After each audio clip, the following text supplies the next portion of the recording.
Which means we need to find out where he's going next.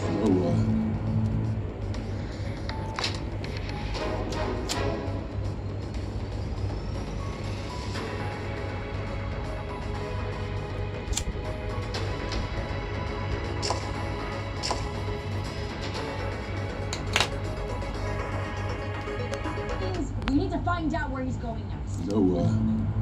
He must be going somewhere. No, nowhere? This place, we've been there. It sucks.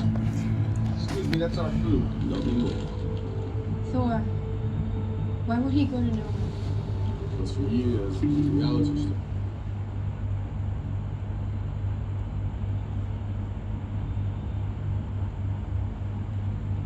Thor, why would he go to nowhere? Because for years, the reality stuff has been safely stored with a man called the Collector. If it's with the Collector, then it's not safe. Only an idiot would give that man a stone. Or a genius. How do you know he's not going for one of the other stones? 6 stones out there. Thanos already has the Power Stone because he stole it last week. Decimated Xandar. He stole the Space Stone from me. He destroyed my ship and slaughtered half my people. Time and Mind Stones are safe on Earth, but with the Avengers. The Avengers? Earth's mightiest heroes. I can't. Maybe on the team that we are. As for the Soul Stone, well, no one's ever seen that. No one even knows where it is. Therefore, Thanos can't get it. Therefore, it's going to nowhere. Hence, he will get the reality stone. You're welcome. Then we have to go to nowhere now. Wrong. Well, we have to go. If we do that, that's a made up. The world's made up. Medical air is real? Seriously? Well, that place is a legend. They make the most powerful, horrific weapons that ever torment the universe. I would very much like to go there. Abbott is correct and clearly the smartest among you. Huh? Only each with a dwarf can make the weapon. Wish you well, Captain Sir. You're very perceptive. Wish you like a noble leader. Join me on my quest to live to learn. Let me just ask the captain. Oh, wait a second. It's me. Yeah, I'll go. Except for that, I'm the captain. Quiet. That's my backpack. Go sit down. Look, this is my ship, and I'm not going to... Wait, what kind of weapon are we talking about here? The Thanos killing kind. Don't you think that we should all have a weapon like that? You simply lack the strength to wield them. Your bodies would crumple as your minds collapsed. Is it weird that I want to do anything more now? If we don't go to nowhere and Thanos retrieves another stone, he'll be too powerful to stop. He already is. I got it figured out. We got 2 ships and a large assortment of morons. Me and Groot will go with the pirate engine, and the morons will go to nowhere to try to stop Thanos. Cool? Cool. So cool. For the record, I know that you're only going with him because it's where Thanos isn't. You know, you really shouldn't talk that way to your captain, Will. Come on, Groot. Put that game down. You're right, your brain. Bid you farewell and good luck, morons. Bye.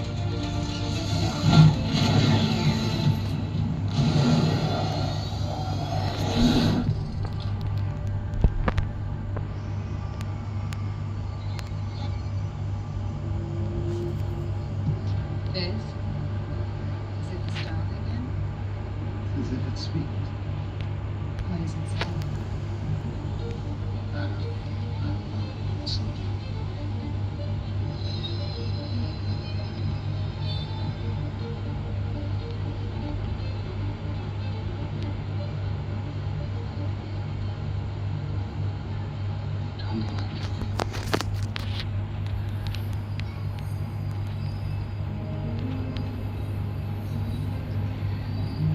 I just feel you.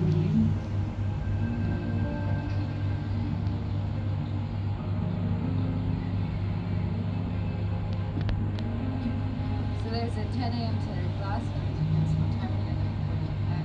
What if I missed it? There's the lightning. What if I missed all the trains? What if this time I didn't go back? Strike your word. I'd rather give it to you, There are people expecting you to. Both of your promises. not to each other. One day, for 2 years, we stole these weapons, trying to see if this would work. And I don't know, because you know what? I'm just going to speak for myself. I think it works. Stay. Stay.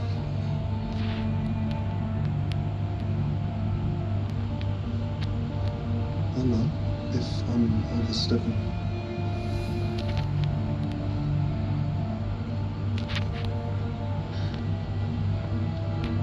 What are they?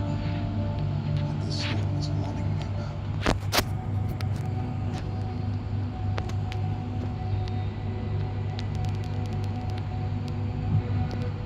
แรปฟู้ดเสิร์ฟดิวร้อนลดแรงทุกวันลดสูงสุด 80%อิ่มคุ้มจุใจเพียงใส่โค้ดฮอตลดทันทีสูงสุด 50 บาทพร้อมรับเงินคืนรวม 200 บาท สั่งเลยที่แรปฟู้ด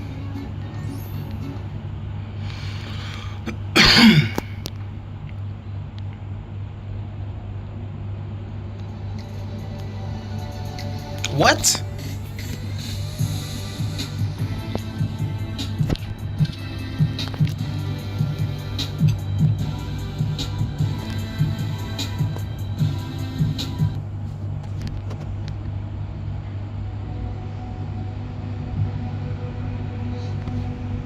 I have to go.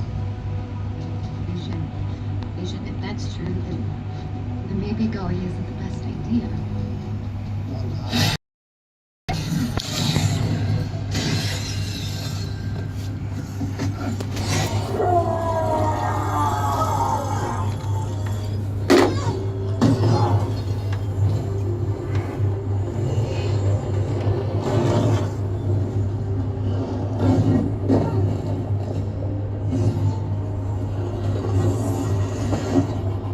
the blade. Stop it from Jason. Is that even possible? This is supposed to be. Voices. I should have stayed in bed.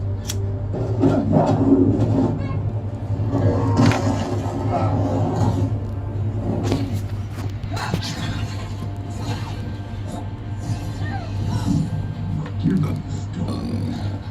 Then she lives.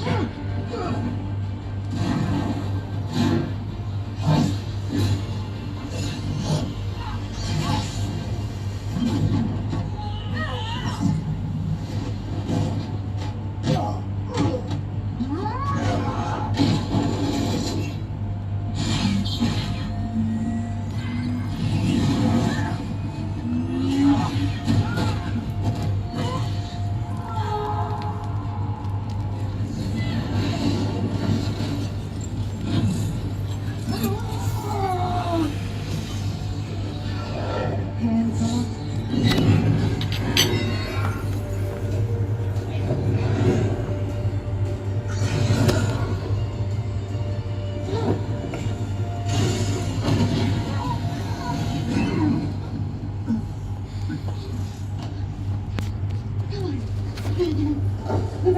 Come on.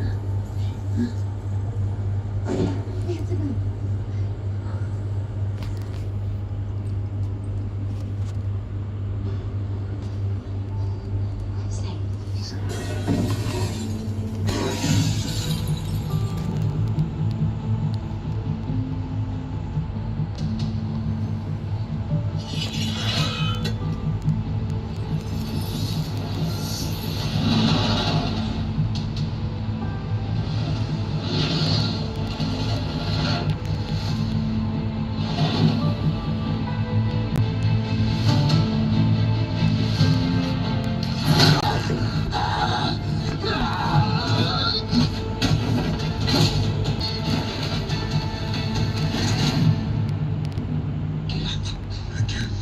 We don't want to kill you, but we will.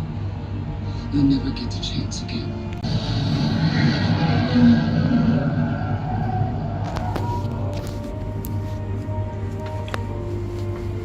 Understand?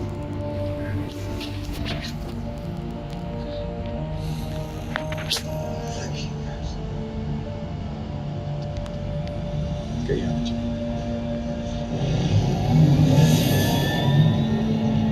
I thought we had a deal. Stay close, check it. Don't take any chances. I'm sorry. I just wanted time. Where to? On.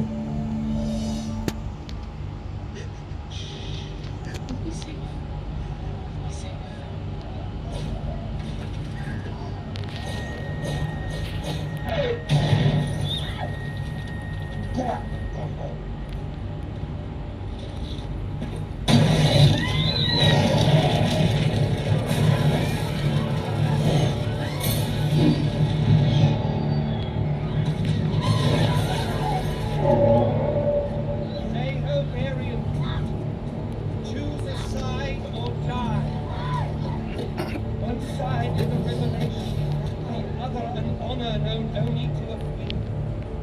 What's wrong, little one? My mother. Where is my mother?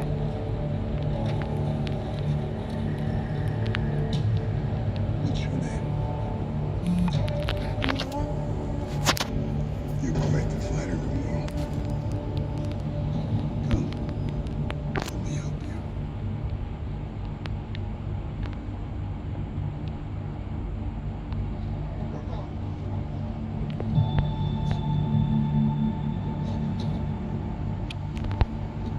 Oops. Pretty, isn't it? Perfectly balanced, as all things should be. Too much to one side.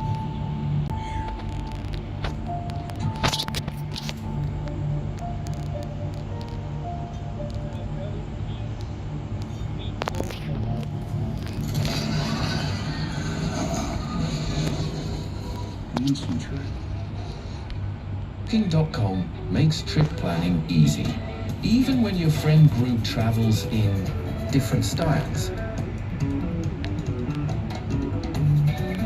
Be the group chat hero with exclusive travel deals. Booking.com, Booking.yeah.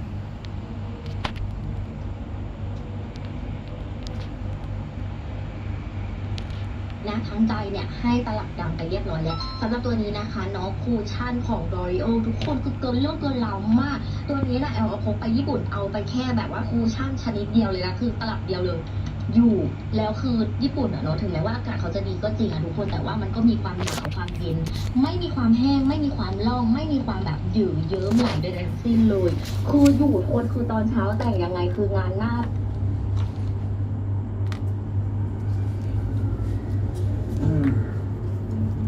Got it.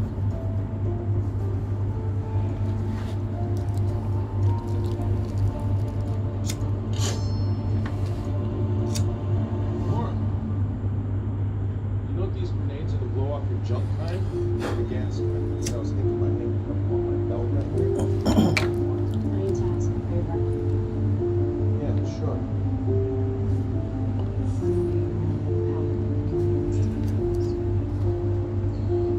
That's what the grenades are for.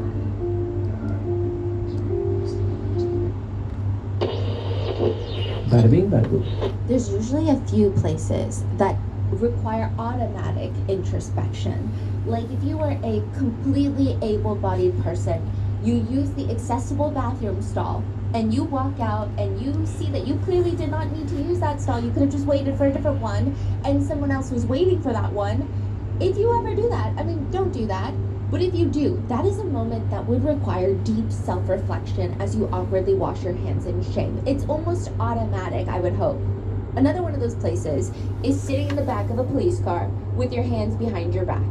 Clearly, you're not getting a free ride. This is far less comfortable than the worst Uber ride that you've ever been on. And Isabel, she looks freaking uncomfortable. Isabel is sitting there and she's sitting up with her back is straight up against the back seat of this police car. She's not even sitting up straight because she wants to be on her best behavior, which would be smart. But Isabel, you're gonna soon find out she's not that smart. But because her wrists are handcuffed behind her back, she can't even stretch if she wants to. She's wearing this white t-shirt, she's got very curly hair, and she almost has this very young baby face. And she looks bored. She's sitting on the left side of the back of the cop car. The back door to the right side opens. And she just casually looks over. She's not on high alert. She's not anxious. She's not looking around frantically. And she just leans her head to the side. Excuse me, are we going to the same one? Excuse me, are we going to be in the same one? We don't really see him, but you can assume it's a police officer. And he's clarifying. What do you mean same one? Same jail? Yeah, you are. What do you mean, same one? Same jail? Yeah. Another girl starts sitting in the back seat of the same police car, and she's got bright red hair. She's wearing a tiny little tank top. It's 30 minutes. This is immediately after both of them are arrested on their high school campus, Lake Brantley High School in Florida, where they were planning to kill a classmate in one of the school bathrooms. Lois says, dude, they pulled the security cameras and stuff, and they got to see us walking out. I know, they saw. Dude, they put up the security cameras and stuff. I gotta see this. Yeah. Mind you, the police are in the front driving, so they're not alone in the backseat of the police car, which even then, they should know that they're being recorded. Lois is like, yeah, that was the first time I actually seen, like, I wanted to see more. I was like, whoa, look, I'm on the cameras there. It was so cool. I was like, damn, I forgot that there's just like videos like that. That was the first time I've ever seen it. I wanted to see something more. I was like, wow, look, I'm on the camera too. I forget to just like videos. Yeah. Later, Lois, the red-haired girl, looks at Isabel, and she has this moment and this look What in is her going eyes. on She here? goes, this is such a bonding experience. I love it. Bro. It's such a bonding experience. I love it. This is, I mean, it's like back to back, all 30 minutes. We're gonna go through all 30 minutes, but it gets really intense. At one point, Lois is trying to get a glimpse of her reflection, and she's trying to see what she looks like right now. Isabel glances over. You trying to look good for your mugshot? Oh shit, am I gonna get a mugshot? What, we're going to jail, what do you think? Yeah, dude, I was gonna do my makeup this morning for the mugshot, but I couldn't find anything. I'm glad I don't have to look too bad today. Isabel rests her head on the back of the little headrest in the back seat, and she's complaining. Shit. It's over. Don't worry. You like, I'm sorry, you're the boss. It doesn't matter if you're like, hey, at least they were gonna see me some way or another in the mugshot. And later, Lois brings up, You think I'll be able to fix my hair? Or you think I'll be in the prison handcuffs for this? Yeah, still handcuffs. Really? But then you gotta put up like that number thing? I think that's what it shows. So stupid. and they talk about how they're so glad that at least red-haired girl Lois, her hair looks good and she dyed it before this incident. And at some point, Isabel and Lois, they start talking about how they're gonna get out of jail sooner than later because, quote, not a school shooting at least. Yeah, we'd be in prison for life. Yeah. Not a school shooting, at least. We'd be in prison for life. Yeah. Because the whole point of this was not that they were going to shoot up their school. No, the whole point was they were going to kill their classmate to bring a school shooter back from the dead. 2 teens arrested after an alleged plan to kill their classmate. This is the case of 15-year-old Isabel Valdez and 14-year-old Lois Lippert.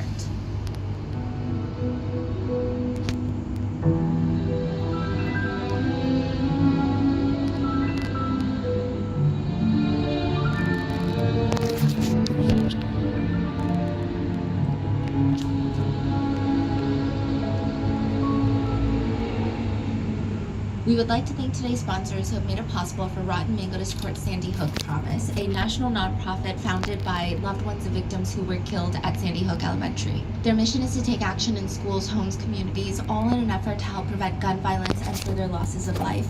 This episode's partnerships have also made it possible to support Rotten Mango's team of dedicated researchers, and would also like to thank you guys for your continued support. As always, full show notes are available at RottenMangoPodcast.com. Today's episode discusses in-depth severe eating disorders, as well as multiple instances of gun violence in schools. Additionally, on a smaller note, there are lots of mentions. We don't dive too deep into the rabbit hole, but we do touch heavily upon controversial topics of certain online forums and sub-communities that glorify school shooters and mass killers, and all of the opinions expressed represent netizen comments that are publicly available online, and we're only sharing them in an effort to provide context to this case. In no way does this represent any of our own beliefs. In addition to the mentioned severe eating disorders, there's also discussion of other mental health conditions. The people involved in today's case do not represent these communities, and this episode is not a generalization of any of these conditions. Today's case is also still ongoing with many updates, and if there are any major ones, especially with the trial upcoming, we're going to pin them in the comment below. Lastly, quotes may be condensed or combined for brevity, and with that being said, let's get into it. You can't just resurrect someone. On top of that, the mere definition of resurrection is too vague. The definition of resurrection could also be changed based on who you talk to, what they believe in. But interestingly enough, resurrections are pretty much in every recorded religion, culture. Apparently, it is a story that humans love, bringing someone back from the dead. But there's also different types of resurrections. You have a resurrection proper. This is when the soul comes back to the original body. Literally, somebody dies, they come back to life. This is not a near-death experience, like, oh, I almost died. I read blind. You know, I was code red. No, you you were dead, and then you come back to life in the original body. You've been resurrected. The second one is a bit more aligned with reincarnations, which is a soul comes back, but in a different or new body. Now, I will say a lot of people believe that you can come back in a new human body, that you are born again with a new life. But some people, a small group of people, believe that you can actually come back through a body that is not new. This is where all the fantasy horror movies come into play. They take heavy inspiration from having someone take over another person's body and be able to control their human form. Then there's resurrection to deification. Obviously, that's not applicable to today's case, but you pass as a human, you die as a human, but you are now raised to divine status. Sometimes you can bypass the death part and become a god of some sort, but usually there is a dying, whether it's symbolic or literal. But clearly we're not talking about deification or religious resurrections. I would not be well-versed enough to touch on that even in the slightest, nor do I think it's my place. However, the point being, humans love a good story of resurrections. It's like embedded into so many of our stories. So much so that even if you're not religious, probably the idea of digging someone up from their final resting place feels uneasy. Because most people have a belief that there is a soul, and that soul is going to be at unrest if you dig them up. And if there's a soul out there, then aren't you just one step away from trying to bring that soul back into a human form? Which is not me saying that resurrections are real and that they're feasible. I tend to think the opposite. Even if I were a billionaire, I wouldn't be a cryo chamber buddy with Walt Disney, because just like everyone else that is prone to common sense, I feel that I am skeptical of modern day resurrections and immortality messaging. 15-year-old Isabel Valdez, 14-year-old Lois Lippert, they're not. They want to resurrect someone from the dead by offering up one of their classmates in return, by performing what they called a blood oath. I do want to preface this all by saying I strongly believe that Isabel and Lois are both plagued by the incurable disease that is stupidity. Nothing they do or think makes any sense at all. They are the type of individuals that make you want to actively fight overpopulation. Not only are they stupid and reckless, they are very aggressive with it. It's an aggressive IQ problem. I think they wanted to resurrect someone with a blood oath, not because they know what either of those two things mean, not that that would even change anything, but they strike me as the type of people that feel like it sounds edgy, so they're gonna do it. Isabel and Lois, their combined lack of thought as they move through life could be almost a tad bit silly had their actions not been so destructive, but their whole idea, according to the police reports, is this: it's all gonna happen after second period. That's when they're gonna kill their classmate. Now, the identity of the 15-year-old boy has been thankfully concealed. I'm just going to use the name John for John Doe. No relation to this case, just John to make it simple instead of saying redacted every 2 seconds. According to the court documents, the plan is this. Isabel is going to the upstairs bathroom after second period. That's where she's going to wait for John to pass. And she knows that John is going to pass because she's been stalking John for the past 3 months of her life. Every day at school, she knows what route he takes, what hallways he takes, which classes he has. She's going to wait for John, and when he walks by, which he always does, she's going to pull him inside to the bathroom, drag him into the largest stall, and quote, Isabel stated she would then stab him in the stomach or cut his throat. She even brought a knife with her, a kitchen knife. The police ask her, describe the knife to me. It's just a regular kitchen knife. This is Isabel responding, it's just a regular kitchen knife. How big is the knife? About 12 inches long.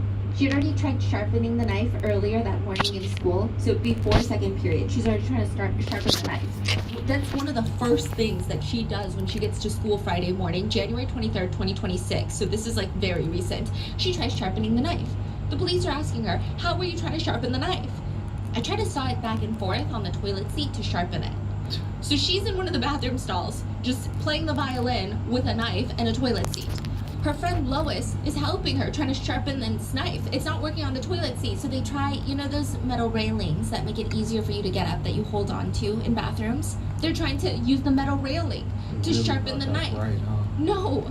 Lois even brought additional supplies. Isabel brought Clorox wipes, a trash bag, a knife, a yellow microfiber towel. They're like, why'd you need the microfiber towel? Well, in case I needed to muffle him, to cover his mouth. Lois, red-haired girl Lois, what'd you bring? She brought a chocolate bar, Dr. Pepper, gloves, cigarettes, a lighter, and some flowers. The police are like, what are the flowers? No, floral. Oh. What were the flowers for? Isabel tells the officers that she wanted to leave the flowers for John's funeral. Okay, what about the cigarettes? Why did you ask Lois to bring you cigarettes? Isabel says that she wanted to smoke the 2 cigarettes after killing John because she knew that she would be arrested, so she wanted to smoke before going to jail. Now, side note, she's not even a smoker. She just wants to smoke because she's never smoked before and she knew that she was going to get arrested, so what better time than now to smoke a cigarette? But why John? Like, we know that Isabel has this plan to resurrect a school attacker via a blood oath, aka first-degree murder. She just has a plan to kill an innocent classmate. That's all she has. But why John? John and Isabel have 0 interactions. They have 0 conflicts, conversations. John doesn't even know that Isabel exists, really. But Isabel says it's because John looks just like Adam Lanza, the Sandy Hook shooter, the one that she's trying to resurrect. Her quote, soulmate. Very early in the morning of January 23rd, 2026, so that's the Friday morning, there's this website called Fortify Florida, where students can submit tips of anything dangerous that's being planned or happening in schools. It's completely anonymous, so you don't feel like a snitch. It's supposed to get forwarded to the appropriate administrators, to the police, and this anonymous tip comes in Friday morning before class starts. A 15-year-old friend of mine, who is trans, with the preferred name of Jimmy, told me that he's gonna kill somebody we know from school by the name of Redacted, John.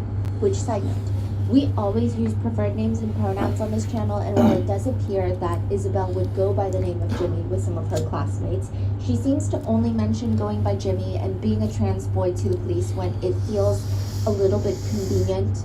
It almost feels like an effort to distance herself from the crime, coupled with the fact that the judge, prosecutors, mainstream media outlets, police, they've all been referring to Isabel with she, her pronouns and her name, Isabel, without any further clarification from Isabel. So Isabel even writes letters to the judge using Isabel Valdez. And also, side note, Isabel pretended to be an advocate against gun violence and supported Sandy Hook support groups on Facebook. So she just strikes me as a rage baiter and a troll. So for that reason, we're just going to be referring to her as Isabel for the time being. But this tip comes in. A 15-year-old friend of mine, who is trans with the preferred name of Jimmy, told me that he's going to kill somebody we know from school by the name of John. He stated that he would do it tomorrow. Okay, this is like middle of the night. It's basically Friday, but I would assume that this kid didn't go to sleep, right?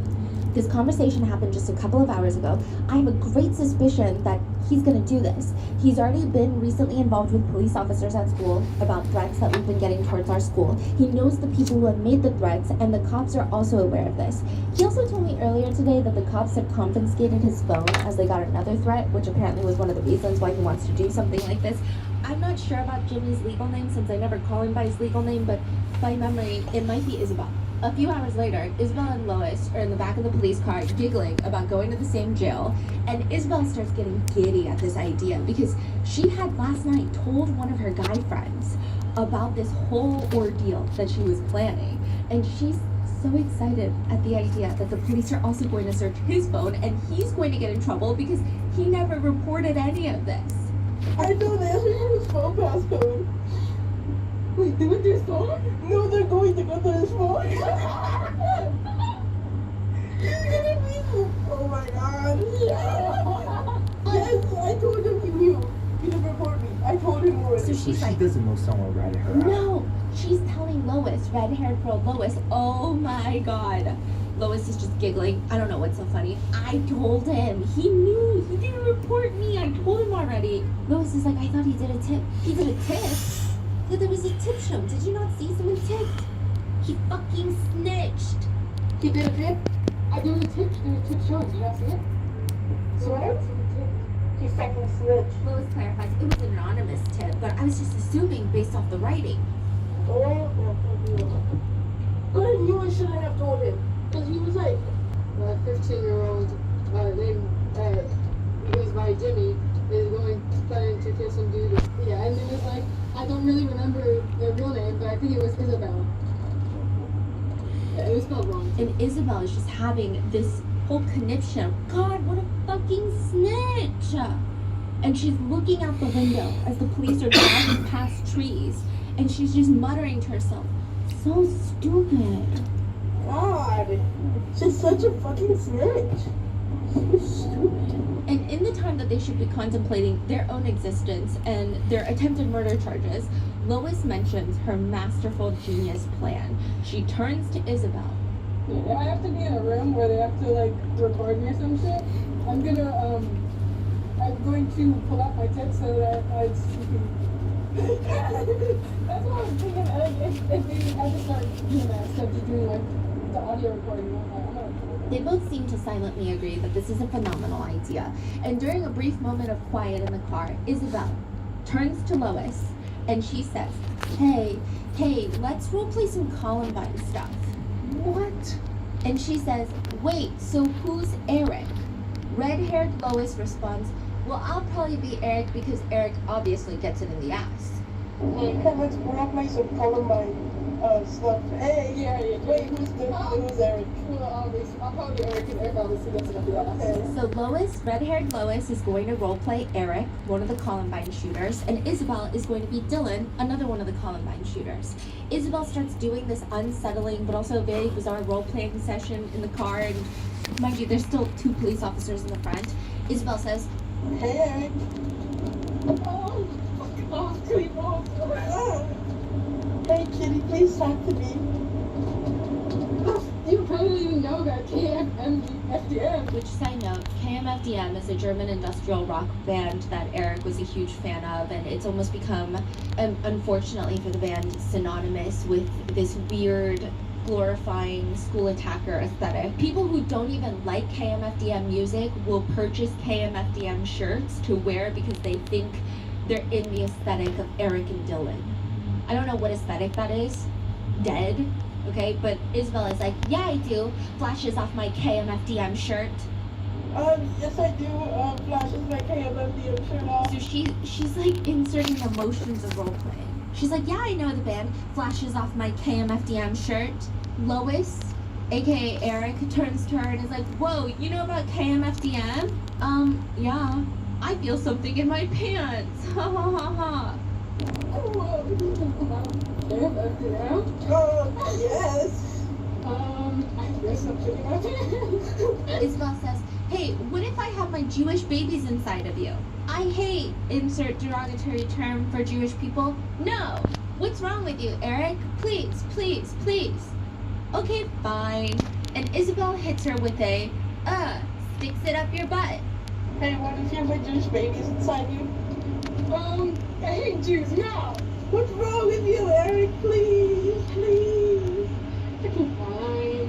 I my Jewish nose. Sticks it up their butt. And then at some point, Isabel gets distracted, mid-roleplay, gets distracted looking out the window and goes, hey, my sister goes to therapy over there.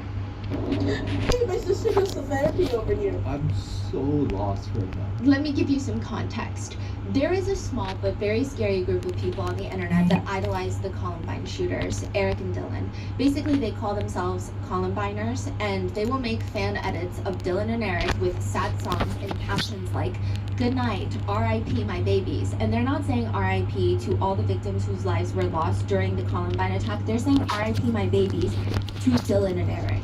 They're called Columbiners, and they obsess over making edits of the dead killers with either Europop songs or pumped up kicks, and they tell others that Eric is the cuter one. It's very reminiscent of the Wade Wilson case, where people felt like they could save Wade Wilson just because, what, he's tall, he has cartoonish face tattoos, and has the same name as a Marvel character. It's so idiotic to the point where I don't even think that I can describe in a way that would do it justice how dumb this whole thing is. He also killed 2 people, Wade Wilson, so stop the nonsense. Columbiners are consistently one of the groups that get booted from practically every social media platform because they're Columbiners. And the Columbine tragedy has sadly become this entry point for people to start romanticizing and resonating with mass killers. One netizen points out, Columbine is constantly portrayed as the ultimate archetype of outcasts, getting revenge against society. Therefore, disenfranchised edgelords start viewing the shooters as inspiration. In reality, Eric and Dylan were just assholes with very, very hateful mentalities. It's created this very alarming subculture of people who most likely post gore in their discords. Like, that's kind of the general subgroup that we're talking about, subculture.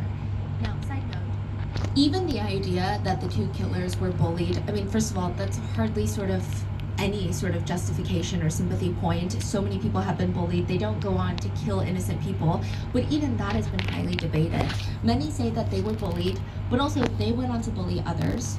Others say that they were barely bullied, they just used it as a reason to hate humankind. And then most people agree that if they were bullied, they were not bullied any worse than how they bullied others even before the killings.